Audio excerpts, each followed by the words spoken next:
In today's video, I'm going to teach you how to connect Stripe to Xero for online invoice payments. By the end, your customers will be able to pay your Xero invoices online with cards and popular digital wallets through Stripe, making it faster to get paid and easier to reconcile.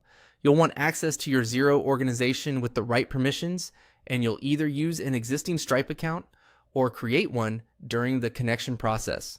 Fees and availability can vary by country, so keep your business details handy. Let's begin inside Xero.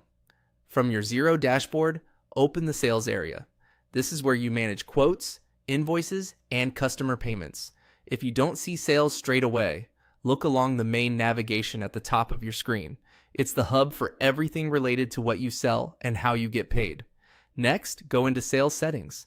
This section controls your invoicing defaults, branding themes, and the online payment services you can attach to invoices. Think of it as the place where you define how customers experience your invoices, including whether they can click a button and pay instantly. Inside Sales Settings, select Online Payments. This page lists the payment options you can enable for your invoices. If you've never connected a provider before, it will be mostly blank. That's expected. We're about to add one. Choose Add a New Service. This starts the process of connecting a provider that can collect funds from your customers on your behalf. You'll see different categories of services you can add, depending on what's supported in your region.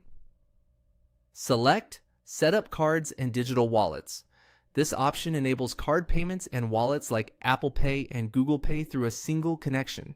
It's the simplest way to offer the most common payment methods your customers expect, all powered by Stripe in the background. Now click Get set up with Stripe.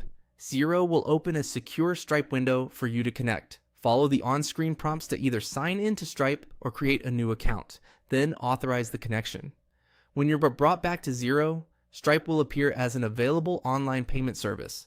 From that point on, any invoice using a branding theme with online payments enabled will display a Pay Now button, and payments will flow through Stripe to your bank according to Stripe's payout schedule. If you don't see Stripe as an option, double-check your user permissions and region settings. After connecting, send yourself a small test invoice to confirm the Pay Now button appears and that the payment posts back to Xero as expected. And that's it. Sales settings, online payments, add a new service, set up cards and digital wallets, and get set up with Stripe. You're ready to accept online invoice payments.